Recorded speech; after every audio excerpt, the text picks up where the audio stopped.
Tim, Oh, how's it going, man? Steve, how are you? Happy Thursday, the 23rd. It is birthday week here in the Golden household. My daughter and my wife are like 4 days apart. So we've been Oh having man. a great week here. October usually starts our busy holiday season from October to February almost. We have something going on. Yeah, this is honestly, Tim, this is my favorite time of the year, man. Um, we do some pretty big outreach events, between now and the end of the year at church, and I'm pretty involved in that. We've got a lot of stuff going on with family and friends, and the holidays are fun for me. And not, I mean, who doesn't love getting a gift? But uh for those of you who are nerdy and have taken this test, my love language is I like to give gifts. Nice. So, I just love this season because it's when I get to give the most gifts. That's awesome. For Maureen or my wife, it's acts of service. So, Yes. things like cleaning the leaves and doing Hmm. stuff around the house and like it's fall here, like gotta get rid of the garden material, like, doing stuff that she would otherwise either not do or not have time to do. So the gift of service is what I like to do. Yeah. And I kind of like helping people out anyway. So And it's man, I feel like we could go down a rabbit trail with this, but I need to stop myself. I'm cutting it okay. off, guys. I'm Squirrel, sorry. squirrel, squirrel. Yeah. Yeah. So, uh for those of you that may not have seen, and it looks like we still only have just a few people in here. So I'm gonna, maybe let's wait. Let's give it 2 more minutes, Tim, and then I'll kick off with the big question. Okay. So with that said, we're gonna talk about love languages for like 2 more minutes, and then we'll dive into the content about wire Oh, fraud. I back to squirrel promise. moment. For just a moment. All right. So you have a love language that you like to like outbound and inbound, right? Mhm.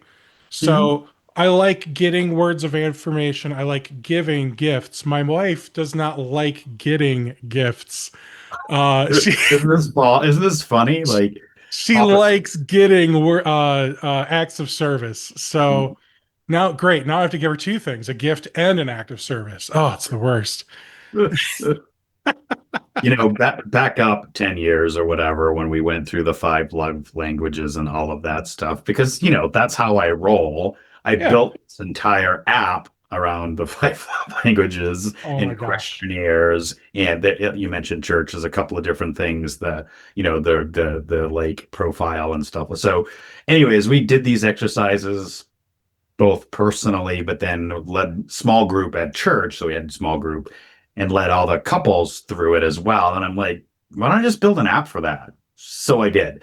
This is well before Claude code and all the things now where I could just Uh-huh. literally go and be like, build this thing and have it in 2 minutes. Like, I probably spent a week messing around with it, That is so just funny. hand coding the whole damn thing. But yeah, that's how I roll is, oh, there's got to be an app for that. And then I just go build it. That is so funny. All right. So, in the last few weeks, I feel like Tim and I have been having this ongoing argument.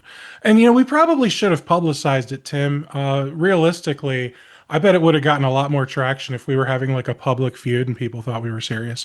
But, but, um, I'm of the opinion that MSPs are like, we're all smart technical people, right?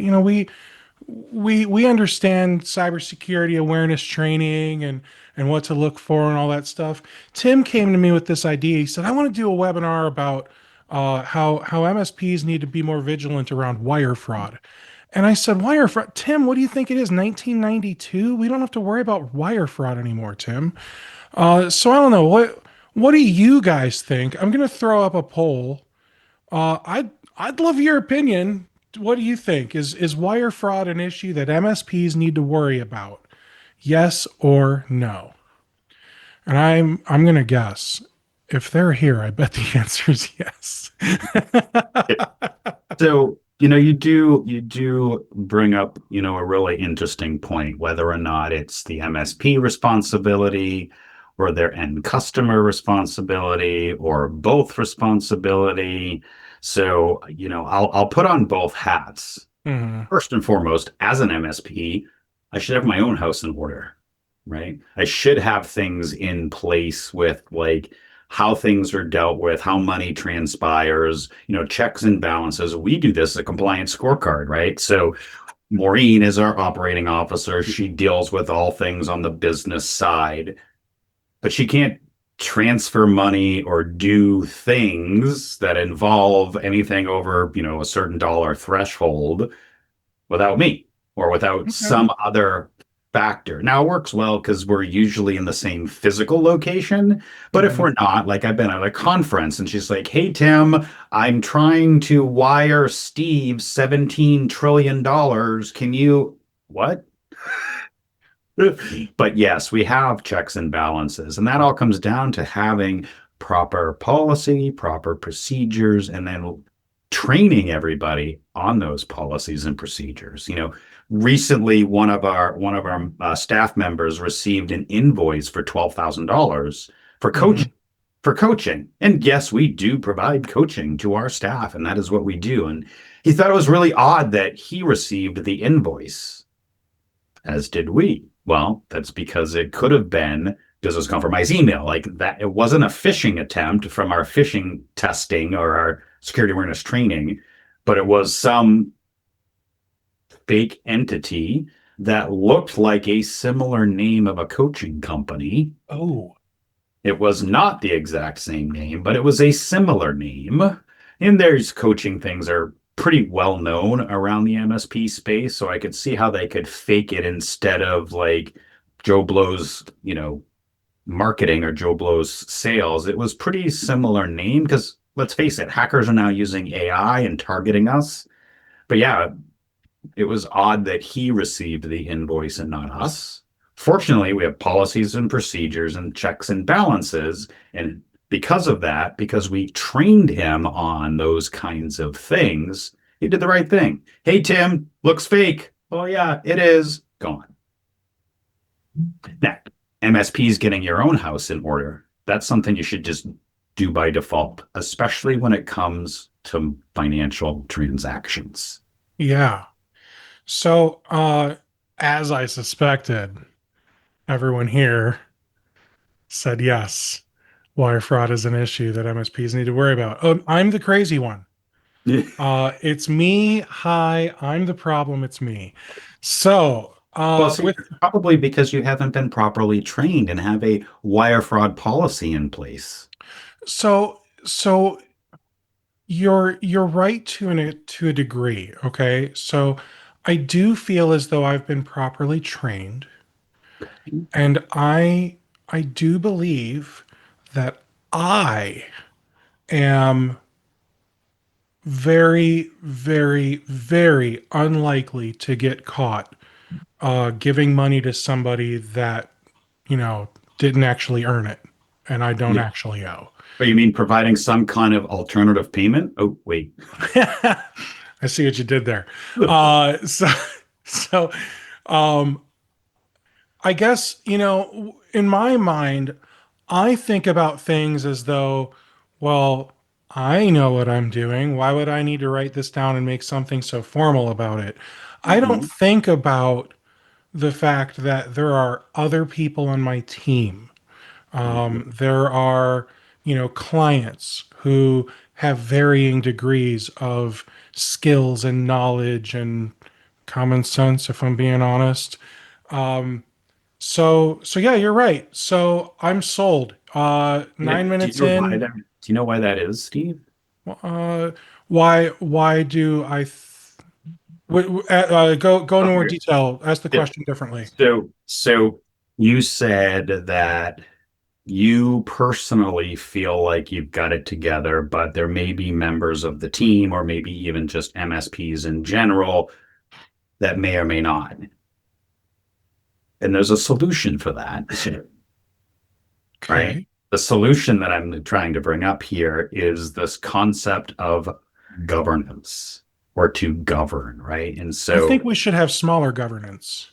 Well, it, Sorry, not that to was a be bad political confused, joke. right? Yeah, not to be confused. And this happens, right? So actually, and this is, I love to go down this rabbit hole a little bit because the word govern, if you back up to like the 12, the 1300s, the 0000s, it actually means and comes from the root etymology of the word to steer, right? It's an old nautical term to Ooh. govern or to steer the ship through the channels and to govern the passageways to steer the ship, right? And so, Mhm. not to be confused with government, that's a whole nother webinar, Yeah. maybe. But Well, what I find govern, interesting about that is, if I think about back when I was a teenager in high school and Fast and Furious was a thing, I learned about governors in cars, not to different, be confused with the governor of Ohio, right? right? So the governor, like I always thought of like governor in a car as um, one as like a way to control, two as a way to limit, three as a way to like have a law or a rule. Like I know Steve should never drive ever over 123 miles per hour. So, even though I Well, know on the that, and racetrack. Steve probably knows that, it's a Kia Soul, okay? So even it's a Kia You're Soul. lucky to go 60 miles an hour to Yeah. Kia. So even though I know that, and Steve probably knows that, I'm going to make a rule that says it can't be done no matter what.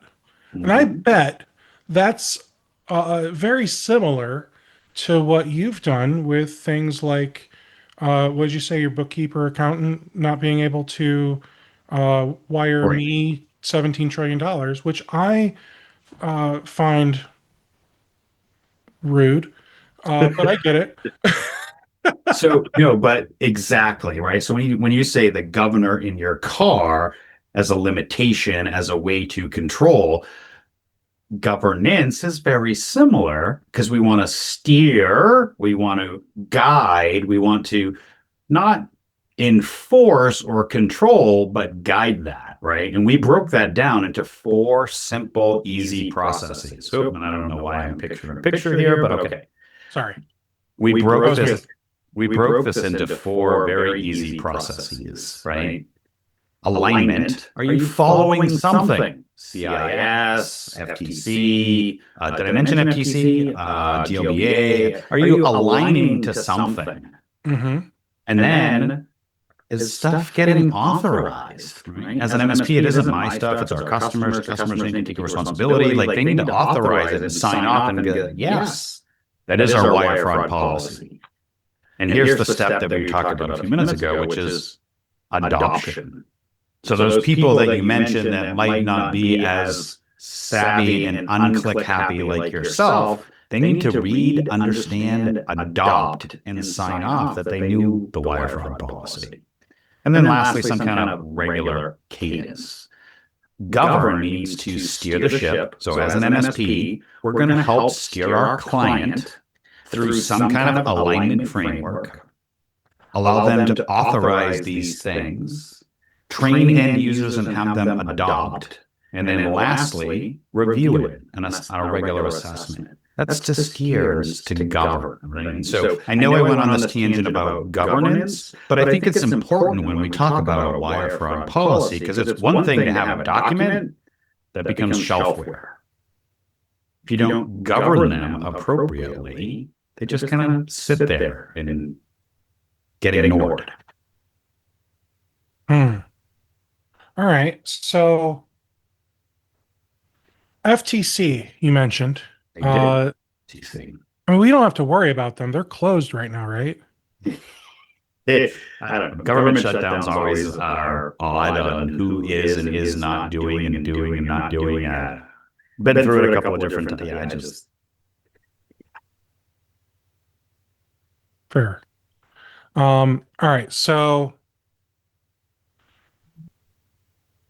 you have on your website a blog, uh, and you've got one of your several articles goes into detail about these FTC safeguards. Mhm. Do you happen to remember the I never know the code or whatever off the top of your 3.14. head. What was that? 3.14. Okay. 3.14. Well, that's easy. It's pi. Yeah. Yeah. So the FTC safeguards, and they updated the rule not too long ago, almost within the last 11 months, December of last year. It also ties into the GLBA, or the Glambly, I can't pronounce it, GLBA. I'm better off with the acronym than I am pronouncing it.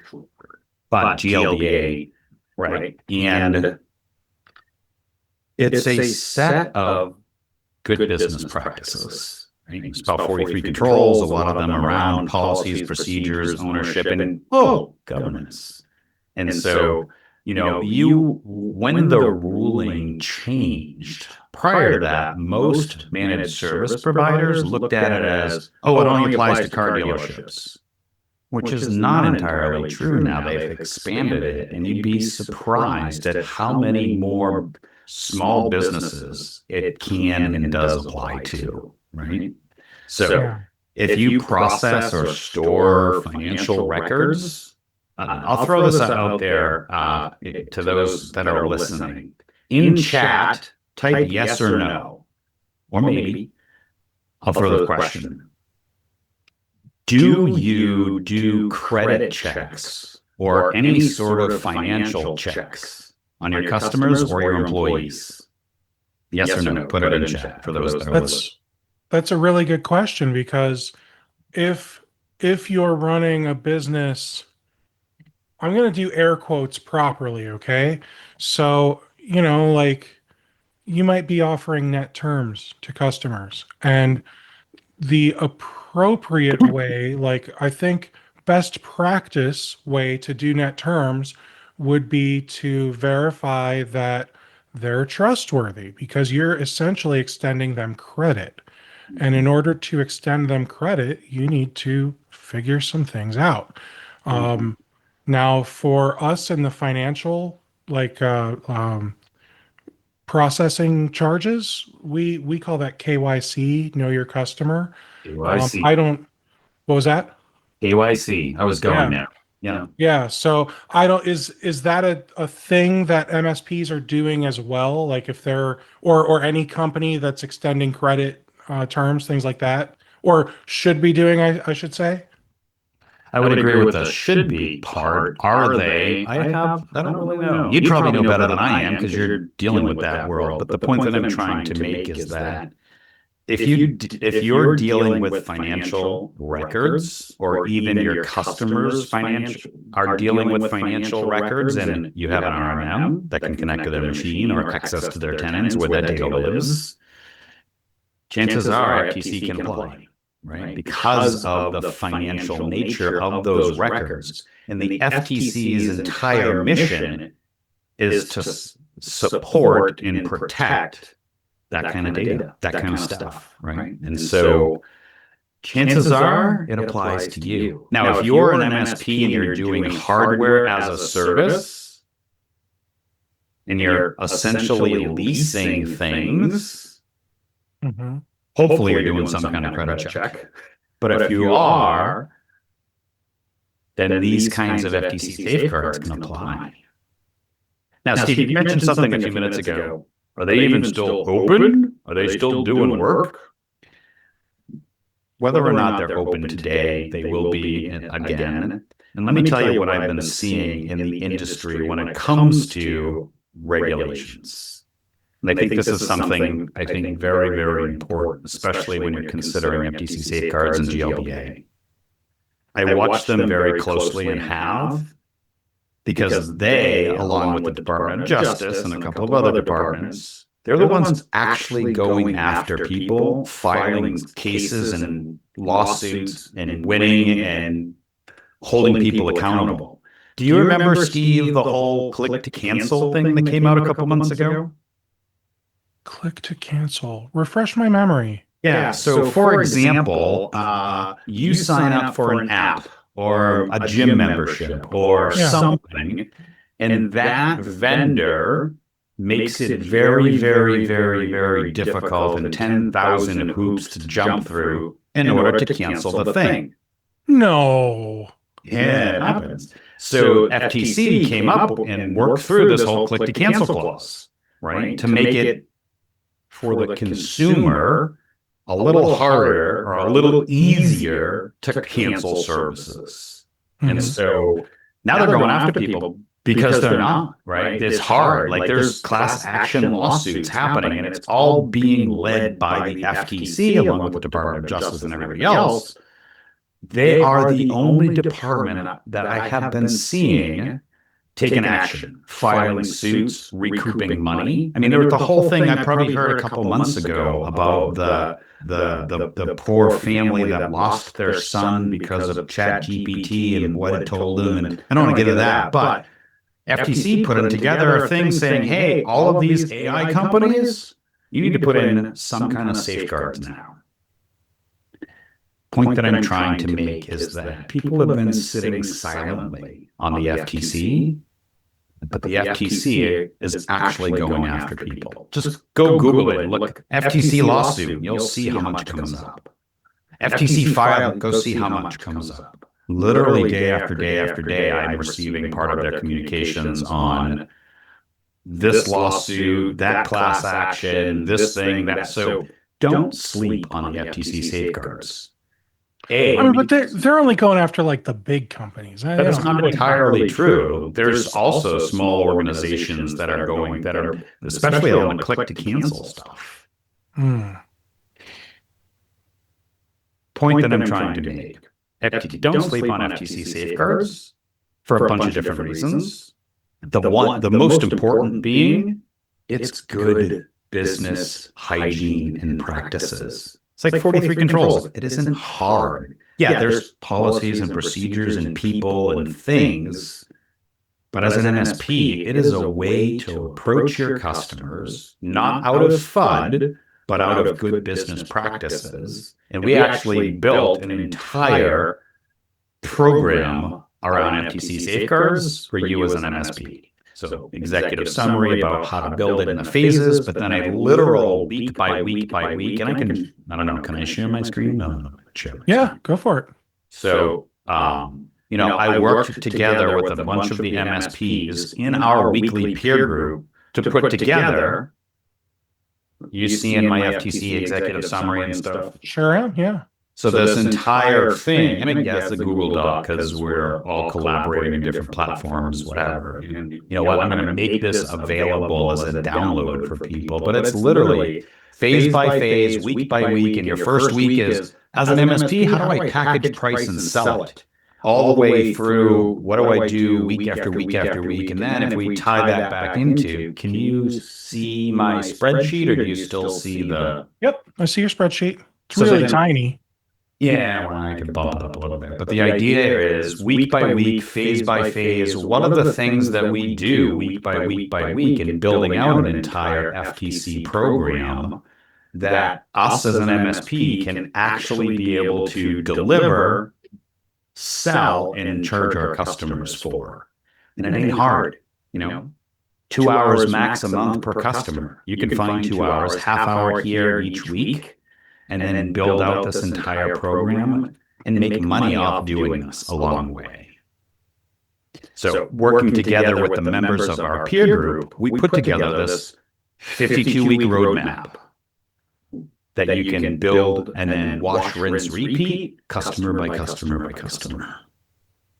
And by the way, this will all be available on our website for download. I'm finalizing the last couple of touches today, and you'll receive an email or whatever, like, hey, here's all the files, like how to build the program. Of course, to do it at scale and do it across all your customers, platforms do help, but the spreadsheet and the Word doc can get you up and running, at least, for your own internal safeguards.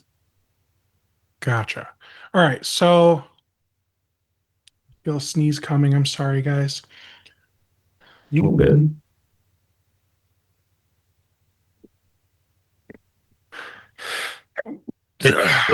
So there's a trick when you need to sneeze. Yeah. Put your tongue to the roof of your mouth and look up.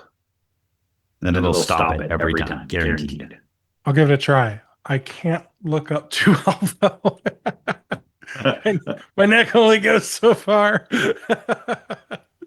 All right. So this sounds cool. What would you say the first step needs to be? Like I guess in my mind, this is a chicken or the egg kind of thing. I'm thinking the MSP needs to get these types of policies in place first because they need to, eat their own dog food, so to speak. And Sure. then they can, start talking to the clients and selling this type of service, right? Mhm. So we always like to start with working on with our MSPs about getting their own house in order and establishing their own baseline.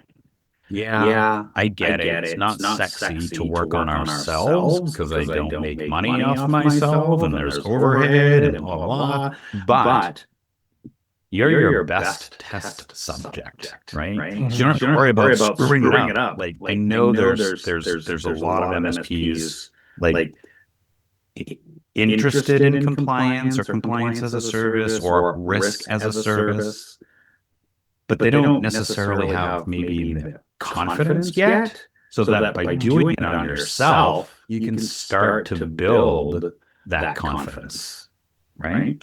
And so, Okay. what's the first step? Decide to have a human and allow that human to take ownership of it. Like no process, no thing in your MSP, whether it's the sales, marketing, tickets, whatever, will be successful unless you assign a human, give them authority and the ability, and more importantly, the time to do the work X number of days or hours per week, right? Block some time. Okay, I'm going to spend 30 minutes on building out a policy this week or doing an assessment or doing the work. So the most important step for any MSP is find a human, empower them to take ownership, allow them the authority to do that work, and then give them the actual time to do that work, whether it's a half an hour to an hour a week. Hmm. Okay. That is the biggest challenge that we see beyond, confidence and selling and all the other things. Like if nobody owns it and nobody's accountable for it and nobody's given the time to actually do it, then it will never get done. Yeah. You use a platform or a tool or an app or a chisel and stone tablet. Doesn't matter. Like all those things can help and make you more efficient and all the fun stuff. The single most important thing you can do is have a person and empower them and give them the time to do it.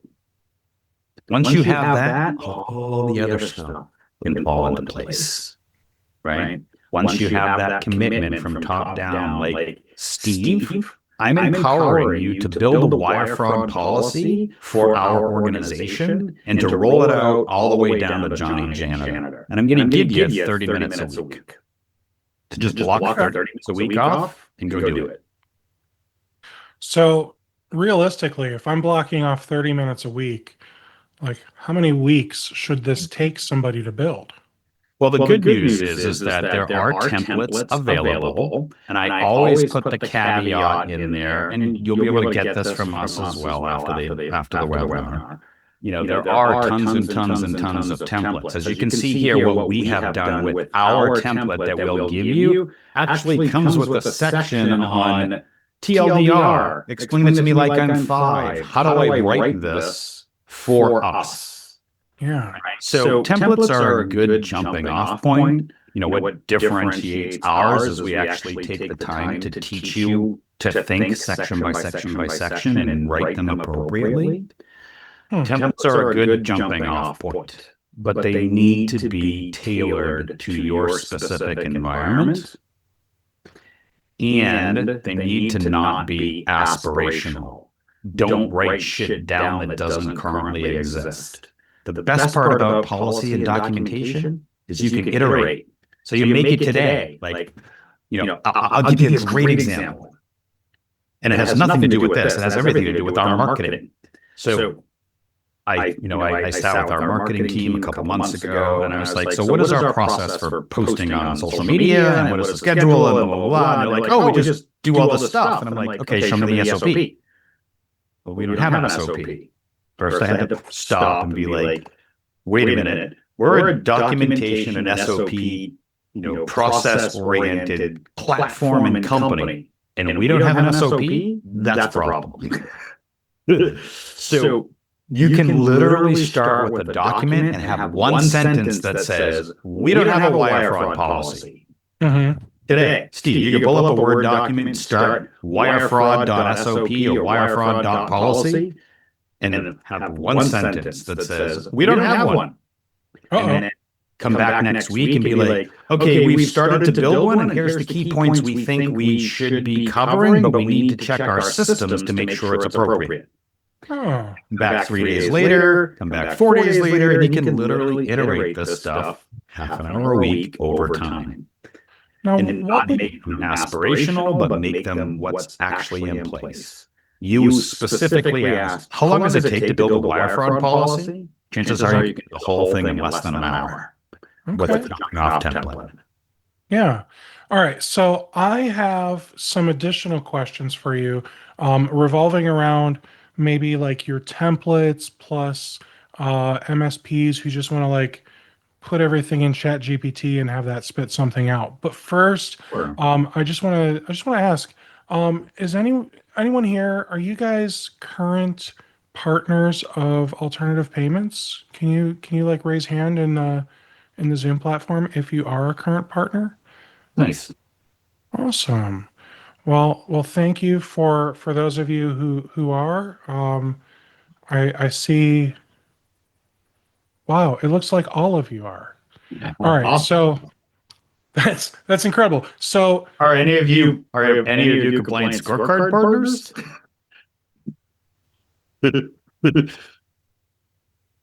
Probably not. I see a not yet, but you know what? That gives me Okay. hope.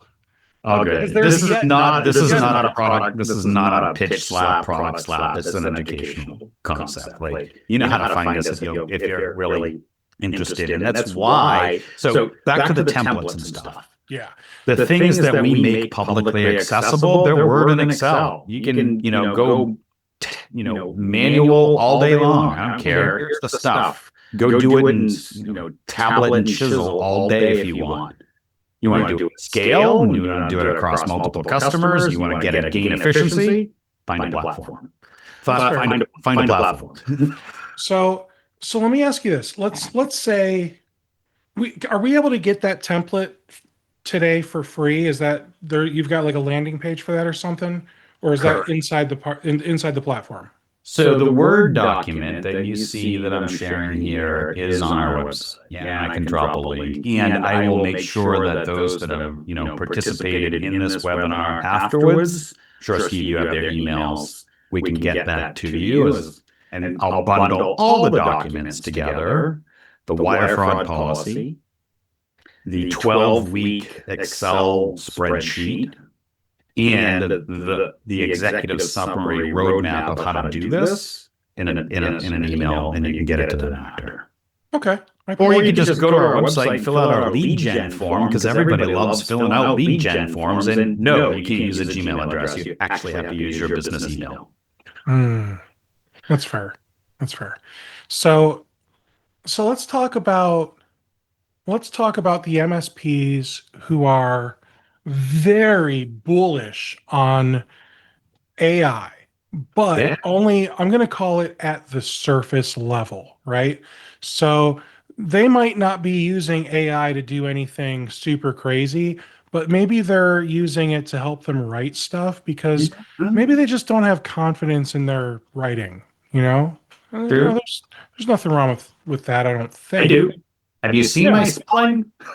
Yeah, I have. So with that, what would happen if I just pasted your template, including the TLDR stuff, right in the Chat GPT, and I said, hey, here's a template that a vendor made for us to build our own FTC 3.14 wire fraud kind of policy, right? Help me build this. Ask me questions to make sure it's built correctly using our appropriate language and our systems that we're using today. You See, know, and like I think therein lies the challenge, right? So yeah, we expect GPTs to have all the answers. And yeah. yes, I use it because have you seen my writing? Have you talked to me for more than 2 minutes? Because literally every morning I dictate to my phone my thoughts on my LinkedIn or whatever posts, and then I take GPT to summarize it. Anyways, Yeah, so that's safe. these large language models are a good jumping off point. But what it doesn't know is context. It doesn't know that you're using compliance scorecard, alternative payments, Ninja RMM, PSA this, tool that, XYZ, or you have an operating officer or an accountant or a QBO or something. It doesn't know and have the context until you start to provide that. And it can't necessarily build it in a manner with all the context that's in your brain or your rest of your staff's brain. It knows about the things on the internet. It will take the good and the bad, by the way, from the internet data it's been trained on and provide you stuff. Now, are you, as somebody using GPTs, do you put in guardrails? Do you tell it no M dashes? Right? Are you putting in the things to make sure that it has enough context to appropriately build the documentation around how things actually work? Hmm. Right. So yeah, you're going to have to think about it for a minute or 10. So that's a really good point. So I can just pop your template into ChatGPT and say, obviously, Mr. ChatGPT, you need a lot of context here. Yeah. So why don't you ask me about all the context that would be needed based on my company? You could do that, or you could just use compliance scorecard that's already done 80% of that for you because we just rolled out private LLMs to do that work for you because we know the context of Mhm. your MSP, your customer, your tool stack, and the things you've integrated into our APIs. We have a lot of context for our large language models when you're doing this work inside a compliance scorecard. Sorry, not to pitch slap, but yes, you can manually type all that shit out in ChatGPT and say, and help me build it appropriately. Right, right. So, I guess what I'm trying to set up is obviously there's a difference between doing it yourself, like actually. So, something that I think a lot of people will do is they'll just tell ChatGPT, hey, go do this research for me. And then they won't read the research that ChatGPT generated. And then they'll go on to the next step. All right, now based on all the research that you've done, go ahead and do this, and this for me. And And that's why we have GPTs coming back and telling you to eat a pound of rocks a day. I mean, that was an old hallucination from a few months ago, but yeah, like we are they take pop rocks? no. I mean, we take its responses. I'm using the word we I collectively. know. We take the responses of these things as fact, and we don't necessarily apply reasoning and logic of our own situations, of our own things. Like we take it as fact and we move on to the, oh great, you looked at 47 WebMD articles or whatever, but you didn't actually, I didn't take the time to read or interpret those WebMD articles. Now, ChatGPT and the others are good at doing that, but I just take it as fact. Great, check, move on, tell me the next thing I need to do. Okay. And I hope you guys are any of you guys like learning anything from this? I'm genuinely curious because I'll keep going down this rabbit hole if you guys are all right, enjoying the direction. I want to However, give you, go ahead, Steve. You can ask the question, but I want to give yeah, you an exact thing that happened to us, to me, in using GPT in a just pretty easy manner. And I'll drop this link in chat. Yeah. I'll share the page with you real quick. I, But I have basically, I have problems with Chat GPT. Like don't get me, I use it all day long, okay? Don't get me wrong. But one of the problems I run into is I'll sometimes almost like treat whatever output it gives me as like gospel. And I don't proofread, and then it gets me in trouble later because they're like, why does this say the webinar's on Wednesday? The webinar's on Tuesday. Like the date's right, but ChatGPT just put the wrong day. yep, happens. So So yeah. the point that you're, I think, and that I'm trying to reiterate is don't assume everything is fact, Hmm. because it's trained on good and bad data. Yeah. An instance that happened to me, right? Everybody thinks Chat GPT is real, or I'll use the word Chat GPT. Large language models, whether it's Perplexity, Claude, GPT, Anthropic, and the list goes on and on and on and on. These LLMs, like we treat them as fact. However, I'll give you a quick anecdotal thing. Right. We make these assumptions that they're really good at analyzing stuff. Right, Steve? I think that's where kind of you were headed, right? Oh, it researched the thing and it gave me all the articles. I'll just assume that is fact. And then I'll move on to the next step. Because it's really good at analyzing stuff. And it is in some cases. Yeah. So I took our code base. Right. And I've been writing code for 30 years, blah, blah, blah. And the article I just dumped into the text there. And I was like, hey, I know sometimes our developers get lazy and they forget to document the code base and put in code comments. I get it.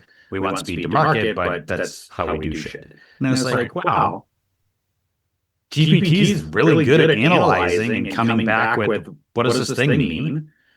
So I gave it some of our code, and I was like, help me write code documentation. Did a couple, and I was like, oh, that's great. I spot checked a few, then I spot checked a few more, and, call it about 350, 400 files. I'm not going to manually go through every file and put in code comments and backfill. Because Claude ChatGPT can do that. Like, that's what it's built for. So I had to do a couple, perfect. Gave it all kinds of guardrails, had to do a couple more, great. And then I set it loose on every file in the entire code base. And then I spot checked them. Yeah, that one looked good, that one looked good.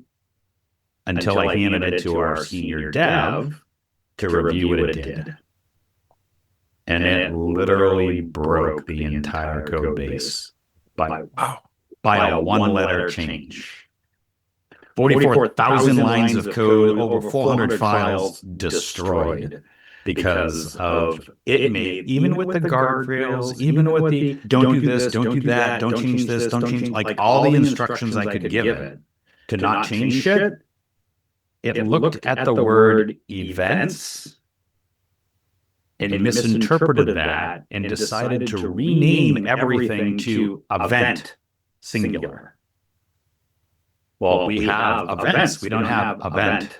We have plural because we have multiple because it's multi-tenant, and it even knew about multi-tenancy. And it changed the word events to event everywhere in the code base and blew it all up.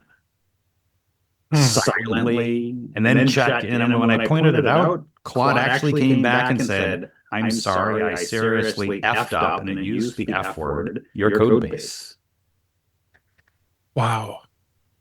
So the point that I'm trying to make, and bring this all the way back so that we can dive back into FTC. Yes, you can use large language models to help you. You should certainly make sure it understands context and don't treat it as fact. Review things word for word and make sure that the policy documentation you're building is not aspirational and is true to how you or your customer is doing things. Bring this all the way full circle. Rolling out a wire fraud policy based off either ChatGPT or Tim's template or something you found off the interweb, you could probably build that entire thing in less than an hour. But I bet there's a lot of other policies we need. Of course. So we actually have a calculator that's like as good business practices. Here's the 1 or 18 or 30 or 600 documents you should have.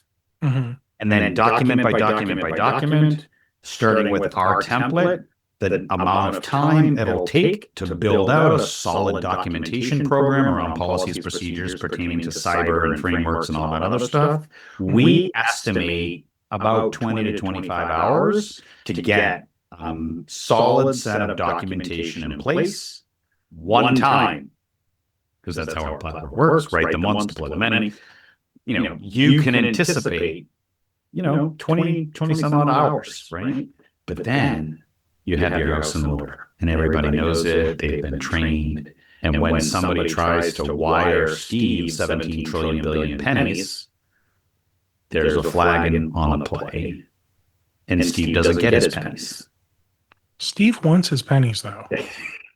So do I. Yeah. I mean, so hey, if any of you guys want to wire me some money, the instructions will go in the chat, okay? So keep an eye out for that. Meanwhile, I think it's safe to say Tim is a wealth of knowledge when it comes to compliance. Tim, I mean, I'm not saying he's an expert, okay? He's a wealth of knowledge. I'm not, I saw you, I don't know. I've been doing it day in and day out for 20 years. There's too much crap in my brain. Yeah. So with that said, Tim, you ran an MSP, right? I did for a brief period of time. That's a different story, but I can certainly talk about it. And then you went off and you started doing your own thing, and now today you're running Compliance Scorecard, which is all about compliance. So obviously this FTC wire fraud thing, let's be honest, this is like a low-hanging fruit kind of thing. Like you said, it's something that MSPs can build in like an hour or less. But there's so many other policies that MSPs should have, whether it's internally for your clients, something that you're selling to them like as a service or whatever. How many policies do MSPs need, Tim? Like there's just a number, right? As the compliance guy, I'm going to use the famous last words. It depends. Uh-huh. So, and let me start with what we see and what we hear, not just in our customer base, but also around the industry. Everybody loves to talk about the CIS framework. And I think it is a really great framework. And I think it establishes a lot of good safeguards and a lot of good practices.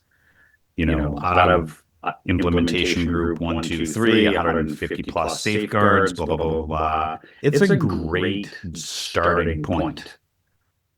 But it does have some caveats. Sure. If you walk into the donut shop that you're an MSP for, and I'll just do this to you, Steve. If I walk into alternative payments, and you might say yes, and I say, Steve, hey, we're going to align your business to the CIS safeguards. You're probably going to get a lot of like, But if I walk into that same business and I say, we're going to align you to the FTC safeguards, what do you think would resonate? I'm going to ask that of chat. What do you think would resonate better with your end customer? Hey, we're going to align you to FTC, or we're going to align you to CIS? Go ahead and put in chat FTC or CIS. What do you think would resonate better with your customer? Hold on. I think while you guys answer that in chat, I think the answer, I'm gonna flip it back on you, is it depends. Because I know some people who are like FTC, is that the ones that do the rules about drones? Or Yeah. right, and then CIS, there there's a middle school in the neighboring city, Wadsworth, that everyone calls CIS. I don't know what the C stands for, but it's like intermediate school, right? Yeah.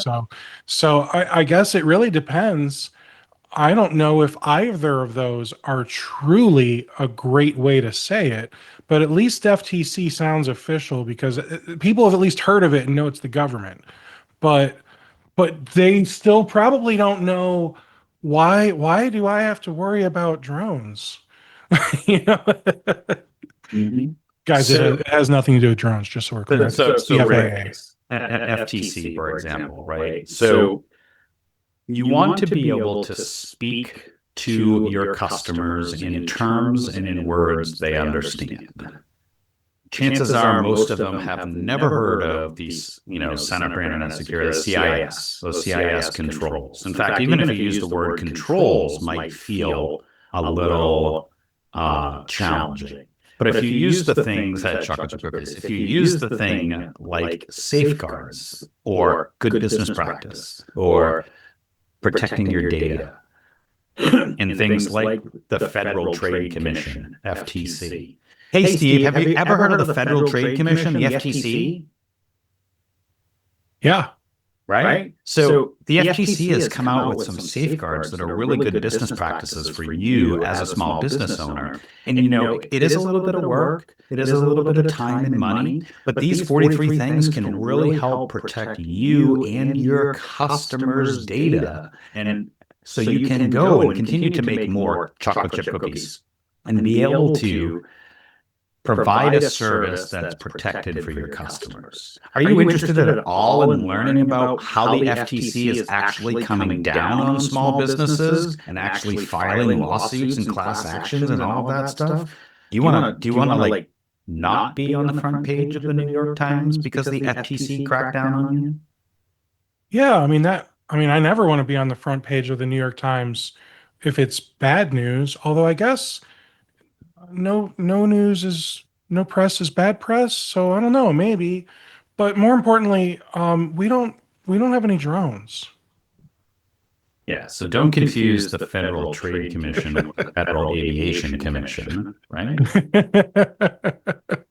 Yeah. All I did was I went to Google and I Googled FTC lawsuits, and you can start to see Ticketmaster, Amazon, consumers hard buy the credit. Like you can literally see the dozens and dozens. And if I did this, then I did buy recent, let's say in the last month. Look, just the last month alone, right? Wow, that's a lot. Amazon Prime settlement. Everybody's hearing about that because, we all got suckered into the Prime thing. That's the Yeah. Well, four major lawsuits in the last 100 days, right? Redfin, Zillow, like Amazon, Ticketmaster, and the list goes on and on. Yes, those are very large companies, but that doesn't mean they're not coming down to Johnny's Lug Nut or Steve's Chocolate Chip Company. so I have a question, and I don't know that it's one that you can actually answer, Tim, but I'm going to try it. So we as people, as just, citizens of the world, okay? I'm not wearing the business hat, I'm wearing the person hat. Mhm. We have found that it's super convenient to sign up for Walmart Plus and Amazon Prime and Target Circle and uh, Uber Eats and DoorDash, and like the list goes on, right?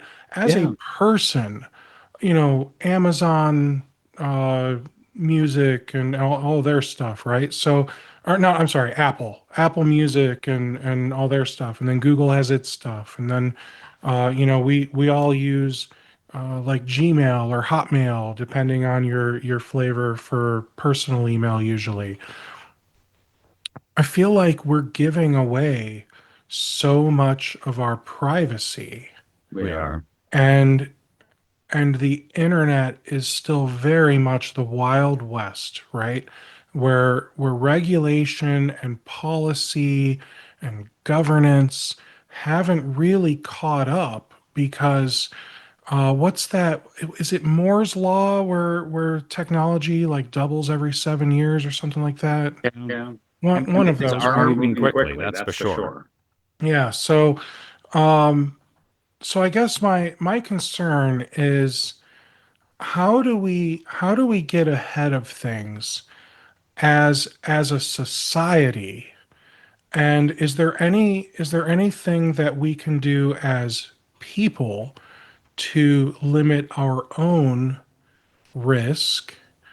And then what would your final if you just wanted everyone to take away one sentence from this as MSPs, what would you want them to take away from all of this? So that's a lot of So questions all at once. it is Sorry. a lot of questions. So personally, some of the things that Maureen and I do in our own life, lock credit reports, lock stuff down, protect things appropriately, good password managers and good password hygiene, and even just good personal accountability along the way. Like, all of our family members all have a quote quote safe words like, "Hey, come pick me up." Great, what's the safe word? Like, we all have those kinds of things in place personally. As an MSP, one of those things that I think is instrumental in building out any kind of risk program is have a human. Hmm. Give somebody the ability, the authority, and the time to take ownership. Say that 1,000 times, right? Until we start to get it. Because MSPs always complain, I'm too busy, I don't have the time, I'm 20,000 different directions. If nobody is responsible and accountable, then it won't get done, right? Yeah. Having that human, giving them the ability, giving them the authority, and most importantly, giving them the time to do the work, and whether you do block hours or whatever, empowering them to take ownership of whatever it is: sales process, risk process, policy and procedure process. Giving them that time and that ability to do the work will only make you safer and secure going forward. Just got to give the people the time and the authority to do it. Hmm. I see it time and time and time again. Oh, I just want to click a button and have a full-blown compliance program. Who's running that? Who's investing the time in that? Mm-hmm. Yeah. Have a human and empower them to take ownership and give them the time and pay them that time to do that job. Okay. Well, look, guys, we've only got like a couple minutes left. I'll pop up the poll that I think everybody's expecting. Uh, if you are interested in a conversation with Tim, just to learn more about what he and his team at Compliance Scorecard could help your MSP with, feel free to say you're interested. You'd like to chat. Thanks, pound sand. There's all sorts of options on there. So uh, take care of that. And then, uh, Tim, are you going to be at any events coming up? So I am, and for those of you that would like to chat or whatever, I'll just do this. You want to see it in action, you want whatever, I'll just drop that in there and you have it for you. So I am done with conferences until probably February. Really? I've had enough for now. Yeah, we obviously, we're all over the place and whatever. Sure. I just did our last conference a week ago in Tampa, Cyber Bay. Yeah, but I'm done until February. Now, are other people from your team doing any more for the year, or you guys are just done for the year? Done. Now, Okay. it is possible, we get invited to speak or I Sure. get invited and all that kind of, but I don't have anything planned until Okay. right in February. That sounds amazing. Um, if you guys are attending IT Nation Connect or the Evolve Peer Group, I think both of those are happening at the same time. I think in like just a couple weeks. So we will be there. Alternative payments will be there. I will not be. However, if you guys are interested in catching up with the team, feel free to stop by our booth and Yes, we say have hey. lots of Canadian MSPs, James. Quite a few, Oh, that's actually. great. That's great. Well, Tim, thank you so much for doing this. James, feel free to reach out to Tim. I'm sure you probably have more questions, and I'm sure he'd be happy to answer them. And I will catch you guys next week at our next webinar. Steve, Take care, thanks so much for everybody. the opportunity. Absolutely, man. Thank you so much, Tim.